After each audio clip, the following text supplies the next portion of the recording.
پڑھے، تلاوت کرے، انہیں سمجھائے. اور ہاں، ہم کبھی بستیوں کو ہلاک نہیں کرتے مگر جب اس کے رہنے والے ظالم جاتے ہیں. یہ آیت بھی دلیل ہے کہ مولا کی طرف سے پہلے علم پہنچایا جاتا ہے، پہلے دعوت پہنچائی جاتی ہے.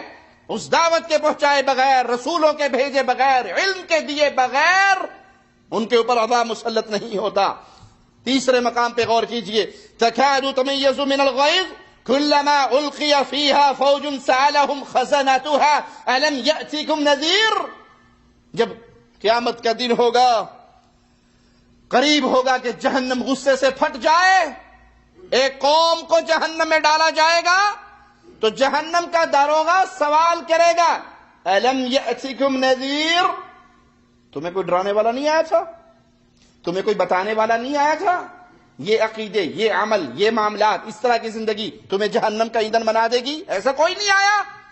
جواب کیا ہوگا ان کا؟ قالوا بلا، کہیں گے کیوں نہیں، آیا تھا، بتایا تھا ہمیں بتانے والے نے. قبروں پہ سجدے نہ کرنا شرک اکبر ہے، بتایا تھا بتانے والوں نے.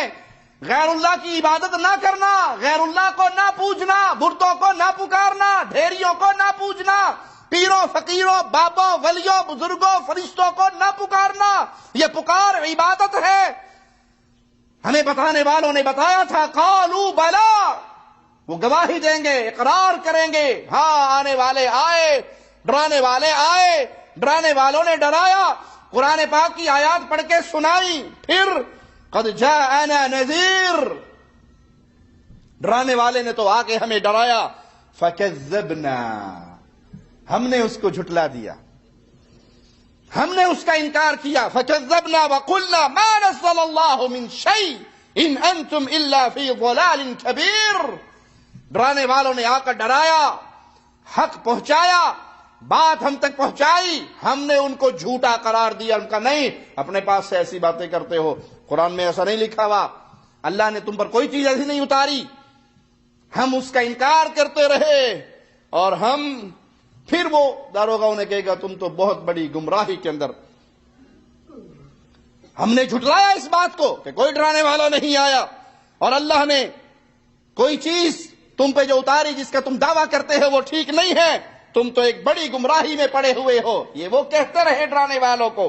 سورہ طٰہٰ کی آیت نمبر 134 سنیے، وَلَوْ أَنَّا أَهْلَكْنَاهُمْ بِعَذَابٍ مِّن قَبْلِهِ لَقَالُوا رَبَّنَا لَوْلَا أَرْسَلْتَ إِلَيْنَا رَسُولًا. سبحان اللہ، مالی کا کلام کتنا واضح ہے، مولا کا فرمان کتنا دو ٹوک ہے. فَنَتَّبِعَ آيَاتِكَ مِن قَبْلِ أَن نَّذِلَّ وَنَخْزَىٰ. قیامت کا دن ہوگا، مولا فرماتا ہے اگر ہم واقعی انہیں اس سے پہلے کسی عذاب میں مبتلا کر دیتے، پیغام پہنچانے سے پہلے، رسول بھیجنے سے پہلے، دعوت دینے سے پہلے، علم دینے سے پہلے عذاب مسلط کرتے، تو یہ ہمیں کیا کہتے ہیں؟ ہمارے رب تو نے کوئی رسول تو بھیجا نہیں، کاش تو کوئی رسول بھیجتا، وہ تیری آیات ہمیں سناتا، ہم تیری آیات کو مانتے، تیری آیات کے پیچھے چلتے. اس سے پہلے کہ ہم ذلیل اور رسوا ہو تو نے ہماری طرف رسول کیوں نہیں بھیجا؟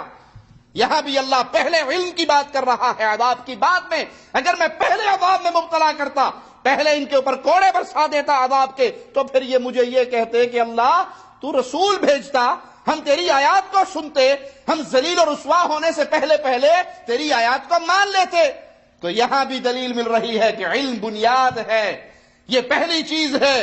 ان آیات سے ثابت ہوا بلا شبہ اللہ مالک اپنے بندوں کا مواخذہ ان پہ دلیل قائم کرنے کے بعد کرتا ہے. پہلے حجت کا تمام ہونا ضروری ہے کہ یہ عقیدہ کفر ہے، یہ جملہ کفر ہے، یہ آپ کی بات، یہ آپ کا عمل کفر ہے، بعد یہ کفر میں لے جائے گا.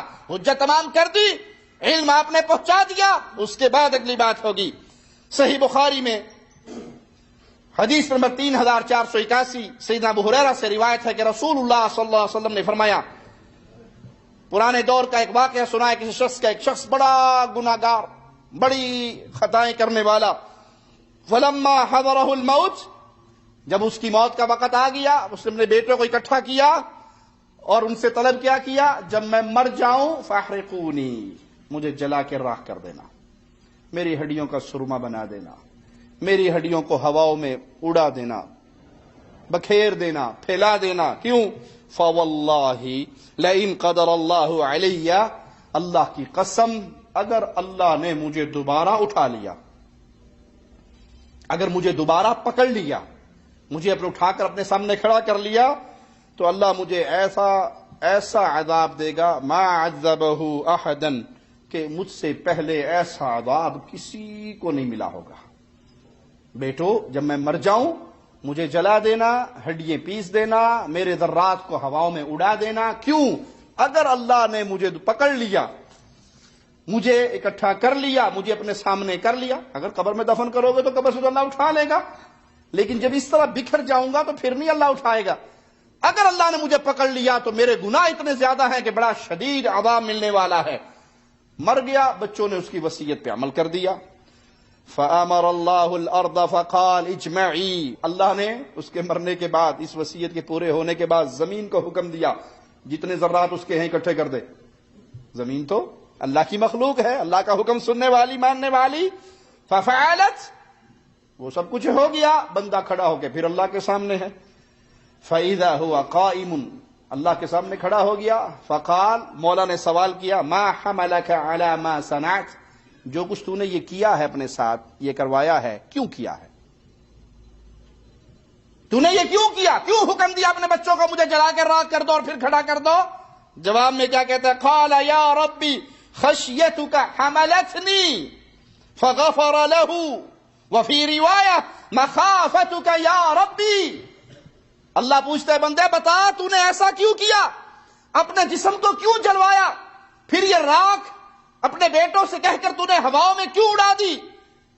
کہنے لگا اللہ تیرے ڈر کی وجہ سے، تیرے خوف کی وجہ سے. تیرا خوف میرے دل پہ غالب تھا کہ میں بڑا پاپی ہوں، میری بڑی وہاں پہ سزائیں ہوں گی.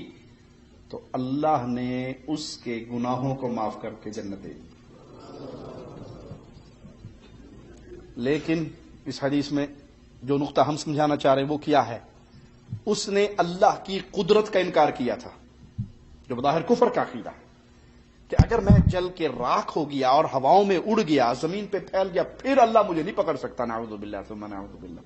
اگر سیدھا سیدھا مر کے میں قبر میں دفن ہوا، یہاں سے ایک قبر سے تو اللہ اٹھا لے گا، لیکن جب بکھر جاؤں گا پوری زمین پہ پھر اللہ نہیں اٹھا سکے گا. تو جہالت کی بنیاد پہ اس نے جو عقیدہ اختیار کیا، وہ عقیدہ کیا تھا؟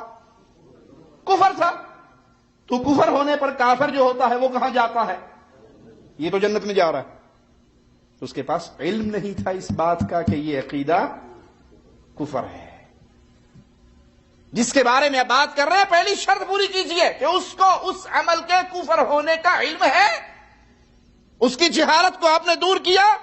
تو جو شخص اللہ پر ایمان رکھتا ہو قیامت کے دن پہ بالجملہ ایمان، اس کا اللہ پر بھی ایمان تھا کہ اللہ نے اگر مجھے پکڑ لیا، قیامت پر بھی ایمان تھا کہ جب میں اٹھایا جاؤں گا اگر مجھے اللہ نے اٹھا لیا، تو اللہ پر بھی ایمان تھا، قیامت پر بھی ایمان تھا. اور اسے یہ بھی ایمان تھا کہ قیامت کے دن یا جزا یا سزا دونوں چیزیں ہونی ہیں. جزا و سزا پر بھی ایمان تھا. تو اللہ سے ڈر بھی تھا، اور اللہ سے ڈر جو ہوتا ہے یہ عمل صالح ہے، یہ نیک عمل ہے. تو بالجملہ ان ایمانیات پر اور اس عمل پر اللہ کی رحمت اس پر غالب آئی، اس کے سارے گناہ معاف ہو گئے اور وہ اللہ کی جنت میں داخل ہو گیا. تو لازمی بات ہے کہ وہ علم کی شرط پوری کی جائے، اس پر فتویٰ لگانے سے پہلے اس کی جہالت کو دور کیا جائے. دوسری شرط